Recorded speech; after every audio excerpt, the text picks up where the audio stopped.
Welcome everyone. This video is going to be a review video. So this video is a sponsored video. I was recently contacted by Nicecnc. So I'll have a bit of a look. So it all came obviously packed like this, just in a single parcel. So we'll just focus on the bag for now. So this is a duffel.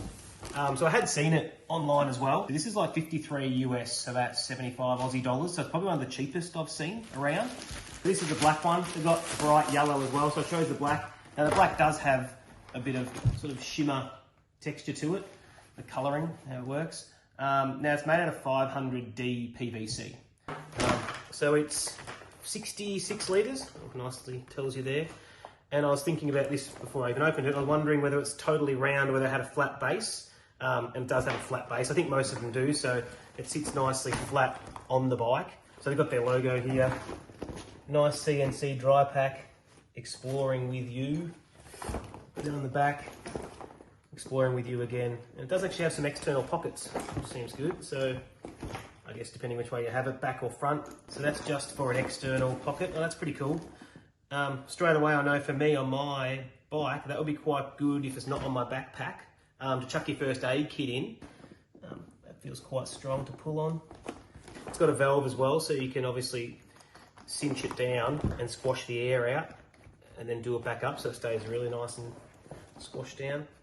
As far as inside, it's got a nice, it's got a really big, nice internal pocket. So obviously you could have that, oh yeah, a wet pocket, so that's really good. So I sort of thought of that, which is nice. That's a pretty big pocket. You'd fit all your wet weather gear in there for sure, as far as your pants and your jacket if you're riding or something you had to take it off. Other than that, it's one big single pocket inside. So a massive amount of space. And then of course, here's your shoulder straps. And your straps to hold them on the bike. So not too concerned about the shoulder strap. It's padded, it's good. They're all the standard style sort of shoulder straps, those ones, how they work. So that's all fine. Now these straps, they seem quite good. Thick enough webbing, probably a 20mm thick webbing. Your normal sort of clickers.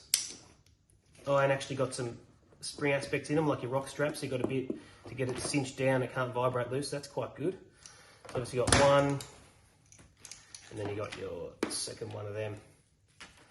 So there's your two straps. Your quick release, click, click, take your bag, walk away and go to camp. All the seam welding inside of it, all looks really good. So that's pretty much it for the unboxing. It's big, 66 litres, 61 by 45, high by 33, I'd say, is the way they're doing it.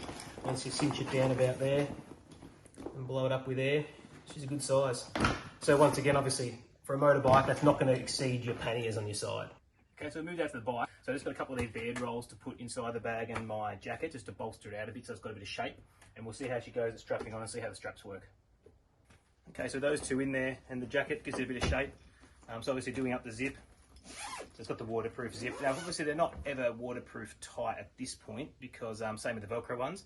But if you've got the valve done up and try to squash it down, it takes a bit to get any air out from between the zip. So you really do need to release the valve to be able to do a couple of rolls down. There we go, 2 or 3 twists, give or take. We can do our valve up. It's obviously got the side one for locking that side down. And the same for locking this side down. So that's your side straps. Then of course you've got your straps over the top to cinch it all down, which are here and here. So when you haven't got a lot in it, obviously it's easy to cinch it down nice and tight. And here and here. So that's the bag all done, ready to carry somewhere, or put your shoulder strap on. And you'll see you've still got your tie down points here. So one here, this one's tucked into the zip. So these ones are to fasten down onto the bag. And you've got some nice big sort of, I guess like a D-handle, D-clip ones here on both sides as well. So we'll have a go at chucking it onto the bike now. It fits quite well. It's not massive size-wise. Even though it's a 60 litre, which is quite large, a lot of the others are 4 sort of competition bags.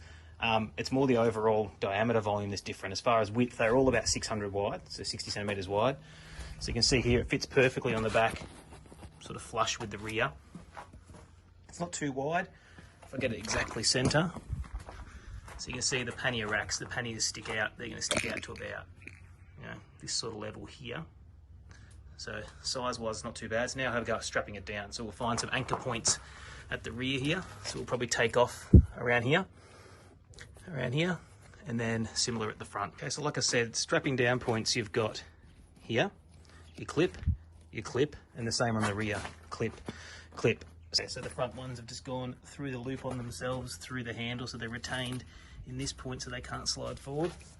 So that's ready to go up this way, in theory, and same on that side. So obviously they can go directly into here and cinch right down tight, but you'll have no elasticity aspect compared to if they just go over the top as an overall. So we'll put the back ones on and then have a bit of a play.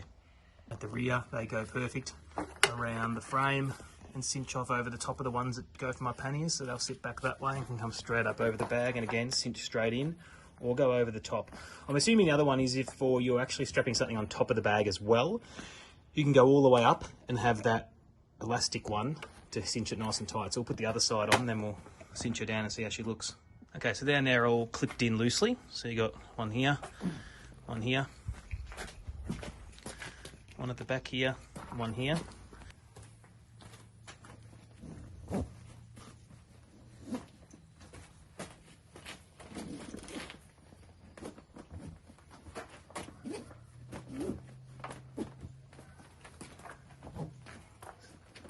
Clips are nice and strong.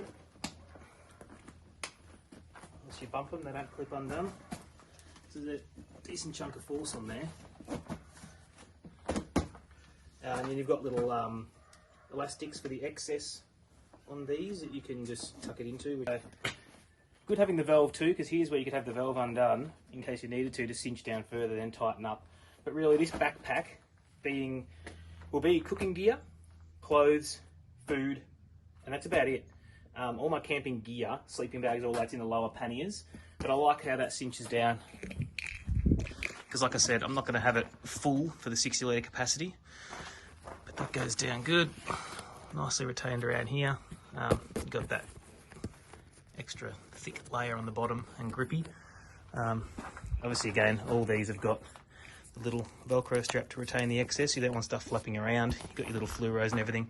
So it sits really well on the bike. So it's a massive volume, like that could actually come up to here. You could double the size. I've probably only got 30 litres of volume in there right now. So I do like how it straps on, and I can only assume that these are for that purpose. If I wanted to have a tent on top or something, I wouldn't utilise here. I'd just click from here to here. So the little elastics work quite well to retain the excess once you tuck them in there. So I'd prefer the zip like this has got for sealing, because it actually has got the waterproof zipper across, plus it is wrapped up in there, so you are not going to get any water or anything in there. For rain and all that sort of stuff, I can tell you now, the fact that you can hear the air sealing out, blowing out of here to seal, that it's definitely got some air tightness to it, and they're classified as waterproof as well. So yeah, so that's the Nicecnc 66 litre bag. So again, it's not overly sized, which is good. It's still your 600 wide, give or take, which is what they all are, but you do get the extra benefit of being 66 litres, whereas a lot of them are 40 litre. So 40 litre, you're probably only going to be able to get up to there if you wanted to. Whereas this, you can go a lot higher and use up all 66 litres if required. But if you don't need to, it just rolls down and cinches down. So it's there as a backup if required, which is always good if you need to chuck extra things in there or anything like that. So yeah. So that's, so far, haven't used it off-road yet. That'll come up soon when we actually go away for a weekend, those sort of things. But so far, so good. I definitely recommend it. So that's only 80 Aussie dollars, 50 something US dollars. So for 80 Aussie dollars, it's the cheapest you can probably find online, and for a 66 litre. So yeah, so far I'd recommend that bag. All the clips, everything works well. Nothing's wrong with it at all. Everything works as intended. That mesh pocket's really good for things like first aid kit. One added bonus of the 2 elastic straps is if you're going for a day ride and you're leaving your bag at camp, it's a way to retain these without having to take them off or tie them somewhere. So I like the ability to do that, because that's quite good. You could then put under here whatever you want, shove your jacket, shove anything under there, for when you're just going a day trip, and keep things stored away. So if you like this video about the Nicecnc bag, please feel free to hit like and subscribe. And head on over to Nicecnc if you want to grab yourself one of these. As I said, I haven't taken it off road yet, but I will soon. and from all, looking at it now, everything seems fine. No problems with it at all. So next videos, I'm going to start playing around with some other nice CNC accessories which came. I'll just play around with the fork brace and the timing cover and those sort of things and chuck them on there, and then we'll do a bit of a review of those and see how they look and feel. So cheers guys, thank you.